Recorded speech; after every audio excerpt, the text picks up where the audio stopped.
This time on Bad Company Gaming, I shoot people with the M1911 as I unlock the Bulldog assault rifle.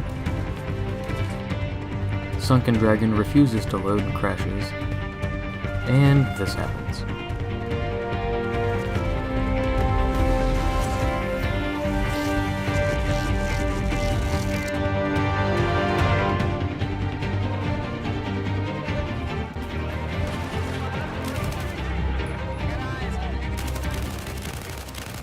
So the Dragon's Teeth DLC has come out for Battlefield 4 premium users only. It launched July 15th at around 3 p.m. or so over here, and it was available for download and install for premium users. It is about a 6.5 gigabyte download, so if you have slow internet, you better strap in if you're going to download and install this thing, assuming that you're just now getting around to downloading it. A lot of people have already fulfilled their hopes and dreams of downloading it on time. I personally didn't get to. I had to download it later that evening, and then wound up playing until about 4 a.m. trying to capture enough video to edit up for you guys, because as I explained in my Secret Life of a YouTuber video, making videos is not a very short process. In fact, it's quite difficult. So I wanted to make sure that I had an abundance of good gameplay. This here is probably the best game out of our play session that we had. This is on Propaganda Conquest Large.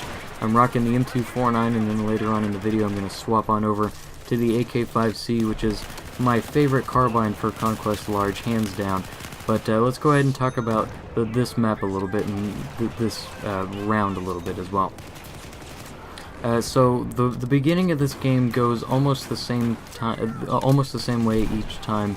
The U.S. team is going to go ahead and get a hold of Alpha Flag and sometimes the Delta objective as well, but very rarely, the Bravo objective as well. But very rarely does the U.S. side make it to Charlie before the Russians or the Chinese do, and go ahead and lock it down pretty darn tight. So it's going to be a pretty hard-fought battle right at the beginning on the Charlie objective, and it continues to be the center of a lot of hectic firefights throughout the round. There isn't a whole lot of ground combat as far as tanks and things of that nature. There are 2 tanks per team at the beginning of the round, but I honestly don't even see tanks that often, because a lot of the areas of the map are sort of cornered off or sectioned off, so the tanks really can't get in there and cause too much heck to the infantry guys. So you do feel somewhat useful just running support or assault on Conquest. Recon isn't going to have the largest role on this map. However, Limfini Gardens is a pretty darn good sniping map as long as you know how to take care of yourself with a bolt action and watch your own back and flanks. So me and Deathbringer are trying to tag team it, play tactically. He's almost always playing medic, so I decided to play support for a little bit in the beginning of the match. Very advantageous for your team. You can continue to throw down those ammo boxes when they ask for it. You can ammo yourself up, which later on is what I wind up doing. I'm still playing support later on right here, but I go ahead and slap the AK-5C on there. Like I said, my favorite Conquest Large assault rifle, or carbine. I always use this setup now. It is the heavy barrel and the angled grip on the AK-5. I know a lot of people hear the heavy barrel and the AK-5 and they sort of just snicker at you, but trust me, once you learn the recoil pattern and you learn how to microburst it, it is a lovely rifle to use on Conquest. So the level design for Dragon's Teeth has seen a very huge improvement over the vanilla maps, the China Rising maps, and even some of the Naval Strike maps. I can actually enjoy Conquest for once. As a lot of you guys know, I don't really care for tanks or helicopters all that much. To me, the infantry action is always the best part of Battlefield, and you really just don't get much of that on Conquest on the vanilla maps or the other DLCs for that matter, unless you play Locker or Metro, which there are several Metro and Locker 24/7 servers out there. I just don't like playing the same map over and over and over. To me, it starts to drown out and drone out really fast, and I get quite bored with it. So to me, having a DLC that sort of offers a lot of ground combat is definitely very handy. Now I'm going to go ahead and put this disclaimer out there. I have not played the Sunken Dragon map yet.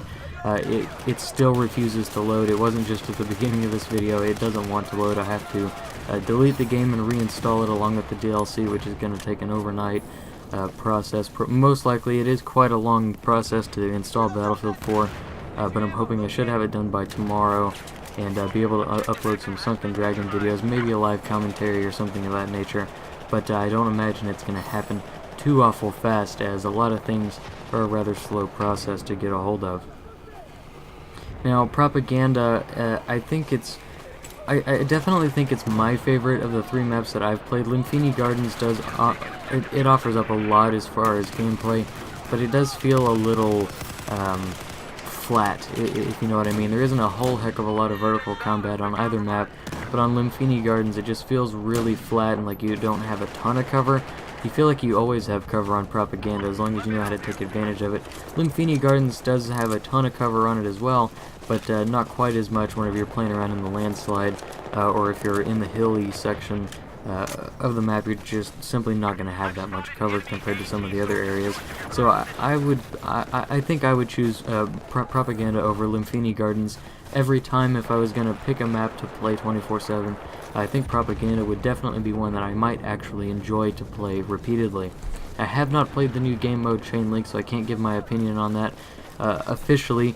I have, however, watched a lot of gameplay on YouTube and heard a lot of opinions, and it sounds like to me it was a good idea in concept, but because of the problems with the Battlefield community right now, it just can't be executed properly. So I can understand that. I can see how one team would just get totally smashed in the dirt while the other team just kind of sits there and steamrolls. So, you know, it's like a lot of things, Conquest goes that way a lot of the time. In fact, we're getting steamrolled right now, me and Deathbringer on this match. I'm trying to do everything I can to help pick up some of the slack, but as you guys know, 64-man Conquest, you as one soldier are not very valuable. You have to have a good team or a good squad to get anything done. Pearl Market is an interesting idea. It feels almost exactly like the rooftops in Flood Zone, only upscaled, and I think it's just as annoying, if not more annoying, as Flood Zone on infantry. I don't actually enjoy that map all that much. It feels a little campy and cluttered.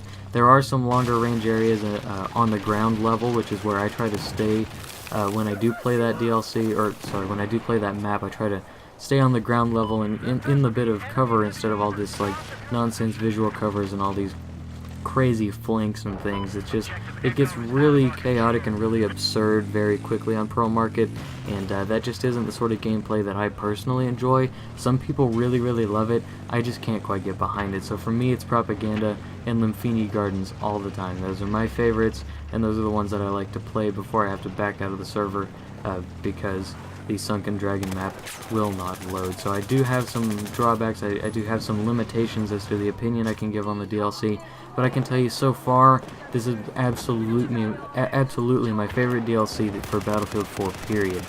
Whenever the rest of the DLCs launched, and whenever this one launched as well, while I was downloading it, I just sort of had this feeling like, oh god, you know, more maps to learn, they're probably gonna suck, more game modes to feel like I'm imposing if I don't play or whatever.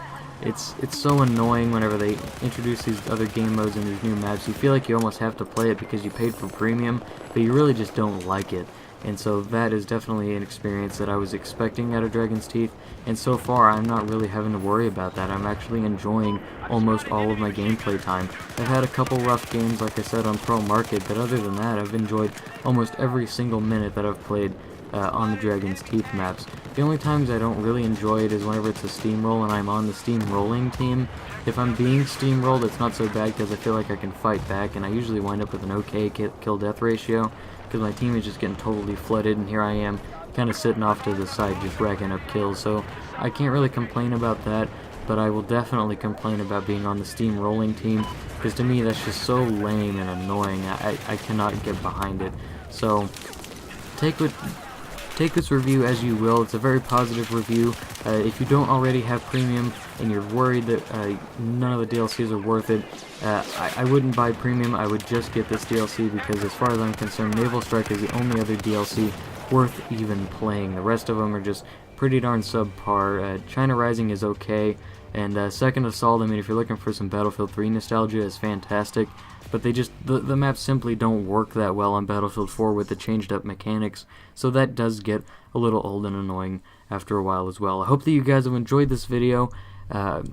That's been my review on Dragon's Teeth. I think it's fantastic. I think it's definitely worth the wait, and I will catch you guys on the next one.